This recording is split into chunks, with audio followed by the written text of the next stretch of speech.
Hey, what's going on YouTube? This is Terrence Ray, and I got another video for you. Another stock market update. So currently, we're looking at the market. This is Sunday, and we will have the futures open up later on this evening. I got the SPX up, the options market for the S&P 500, and I just want to talk about the expected move for the week. And the expected move currently for the week that we have is on the TastyTrade platform is 58. We'll round up, say $59, right? And you can see with this ruler right here, this is based on the option market. And, and so we can see, and what I do is I just take the lines and put them on here. So this is the expected range for the week. So we can expect for the market to anything within here would be normal, basically. And if we get something outside of here, outside of this range, it would be, outside of the range, it would be unnormal or abnormal, as shall I say. So I always like to do that just to see, give me a kind of a game plan on what's expected for the week. And with that being said, I don't expect a large move. That don't mean we won't get one, but that's just not high. A lot of times, when volatility is high, you generally looking for you'll have like a 80, 90, maybe you start getting in the hundreds, you start seeing big moves. Now, I'm gonna pull up a chart of the VIX. Oh, we could look at the VIX futures. It's a little cleaner chart, and you can see even on the VIX futures, like we may have hit like a little bottom, and so we did. So this coincides. See this up move in the VIX, which is the volatility of the S&P 500. So we can see right here that on the futures that we got a little up move in volatility, and we go back to the SPX, we can see we got a little down move. So they kind of, you can see how the pop in the VIX is coinciding with the down move in the SPX, but it's not moving really fast. It's not moving with any momentum, which leads me to think that this is just a normal retracement, in my opinion. I would think that we would see more, more violent moves, and we're not really getting that. Doesn't mean that that can't change. This means that shapes my mindset and keeps me really thinking and that will at some point turn bullish, right? And with that being said, I want to go to take a look at Tesla. And if we take a look at Tesla, you can see on this chart, I got some stuff marked up on it. But from this low down here in April 27th, we had this big up move. And you guys can see, and then I'm gonna pull up the MACD. And you can see right here that as the market was making a high, we got a low, a higher high, low, and a higher high, that the MACD was making lows. So that's letting you know that momentum is slowing. And so when I start to see momentum slowing, then I start, getting myself prepared for the turn. With that being said, then we got the down move, right? And you can see the MACD continuing to on in its downward path. And now you can see this week on Friday, or excuse me, last week, or yeah, it's still this week. Just depend on what religion you in. Basically, Sunday is technically the beginning of the week, but that's for a whole nother discussion. So you got this hammer candle right here. See right here, it looks like Thor's hammer, one of my favorite candlesticks right here. And I'm guessing, just guessing, maybe on Monday we'll get a little pop. Doesn't mean I'm right, but could open up down. I do think that the market would continue to drift down here to around the 228 area for Tesla. But just like you see it just chopping around, I think we'll continue to get some more of that. May get a little up, little down, little up, little down. Right. And so you might say, now, I see a lot of different YouTube channels on buying stocks and investing and stuff like that. My motto is you don't have to lose money. I know that sounds crazy, but you may lose a little money on a day, right? On a position that's not closed. but I mean closing out a loss. And I've been doing pretty the past few months. If you've been watching the channel, I've been calling out some decent trades. And so I do not think that Tesla will just rip to the bottom, which it can. But if it's just gonna drift like this, you can let's say you own stock, right? Now, of course, you could either sell it somewhere around here. If I own the stock and I didn't know how to use options and I got this gap down right here, I probably would have sold my stock, right? I don't believe in just holding it and just taking losses and then waiting on it to go. Like some people say, well, you just hold it for 10 years. And so basically you'll get like a chart where, yeah, and this stock has been going up, but then you get the dips. Who in the world wants to hold stock? Let's go back. I don't know. Let's go back 5 years. Who wants to hold stock? As soon as it pulls it up, I'm gonna go move back. Let's make this smaller. Who want to hold stock during this? You don't have to do that. And I never like understand why people would just hold on and then no, don't just hold on. Like right here, when you got this bear flag and it gap down, sell out of it and then buy it when it goes back up. But even if you can't do that, right, you can do something that I did, I think the beginning of last week, which is just sell puts. Now, a lot of times I sent when I put the trade on, I sent it to my buddy and he was like, so you bullish. And I was like, not necessarily. Right? Maybe long term, I'm bullish the stock market, period. Because over time, the stock market goes up. That's a fact. Um, the stock market has a positive drift to it, especially the S&P 500 and the Dow. These ETFs or these indices are set up to go up. That's why they will pull stocks out that are performing badly and add stocks in that are performing positively to to keep those indices going up. So if you didn't know that, now you know. So, but over time, yeah, it's going to go up. But my thing is, why sit through the downfall? So if we're looking at Tesla right here, and I'll show you, all I did was came in. Now I think at the time it was like it's 33 days right now, and at the time when I did this, when I sold this put, it was maybe like 37 or 38, something like that. So I just sold the 205, right? Now why the 205? Now right now, if you sold it, some premium have already come out of this. I think when I sold it, I collected like 236. And you see right now it's at 201. So it's just up like $35 on the position. Now, you can do that like a dividend. Tesla doesn't pay a dividend, right? When you look over here, it doesn't pay a dividend. It's basically considered a growth stock.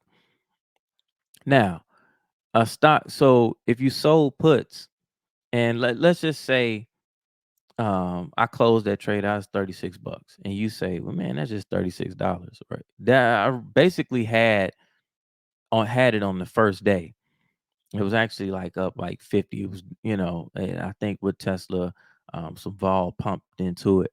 But that's just per contract. So if you got like, let's just say you own, that's per 100 shares. So if you own more than that, like you got $1 million portfolio and you own, 500 shares, or you own 1,000 shares, you can sell like 10 of these. You sell 5 of these. You sold 10 of these, that's 500 bucks. You treat it like you can sell these puts and treat it like a dividend. And the reason why I chose 205, you can see the expected move is right here. It's expected to go anywhere between 215 and 270. Like you have a $26 expected move right now.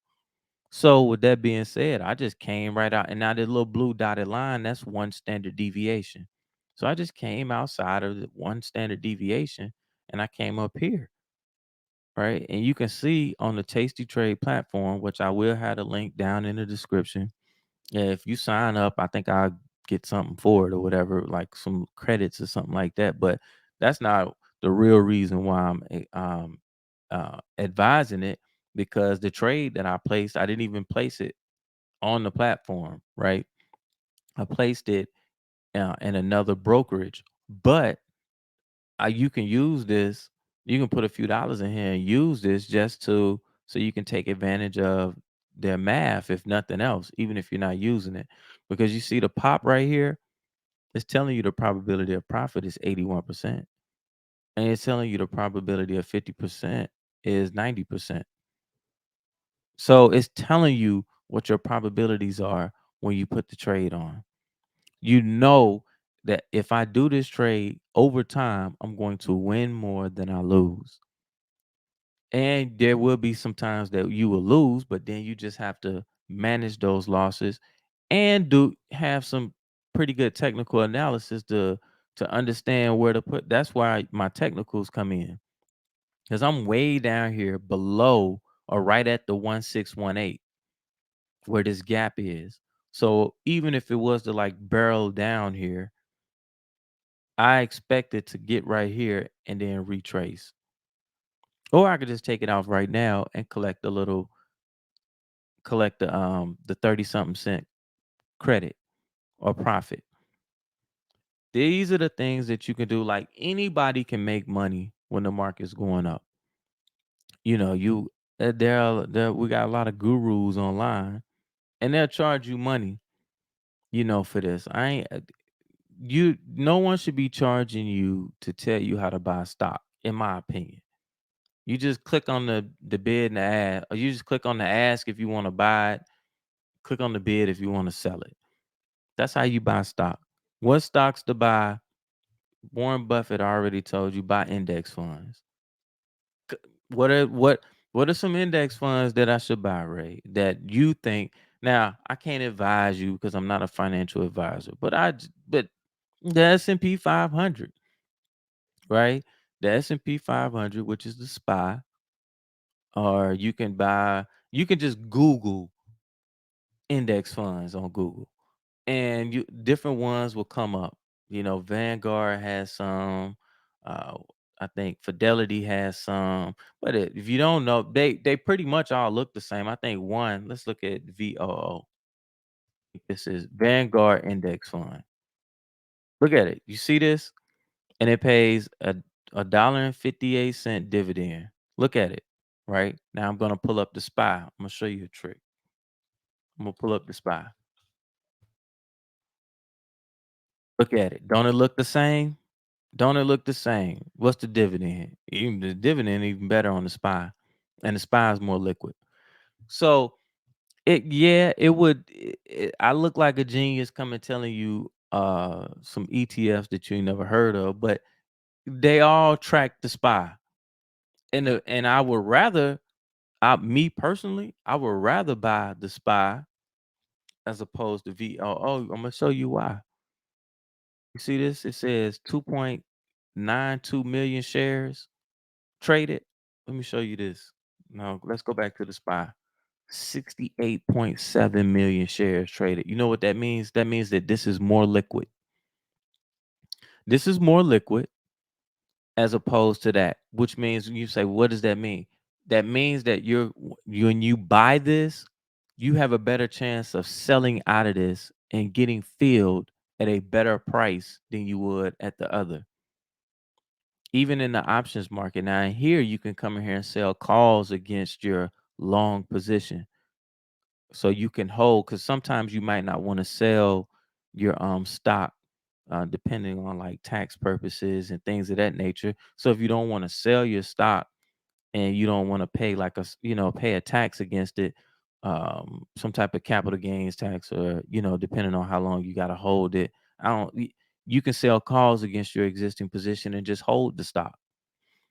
That's You can sell the calls as it's going down and lower your deltas. These are just things that you can do. Like I said, everyone looks like a genius when it's going up. Find them when it's going down. Find the geniuses when the stock is going down, because it's much harder to sit. It's easy for people to tell you to like just sit and hold it. And you watching your account in the red. And I ain't advise nobody to sit and hold through this right here. And Tesla, man, Tesla went from uh 309 down to 110. That means if you had $300,000 worth of Tesla stock, you at this point you were down to 100,000. You gonna sit here and watch $200,000 of your portfolio just eating up. Well, it's gonna come back. That is crazy to me. Why not just make money here? You can make money. You can make money here, make money here, make money here, make money here, and make money here, and it's not that hard. They tell you can't time the market. That's crazy. They don't want you to time the market.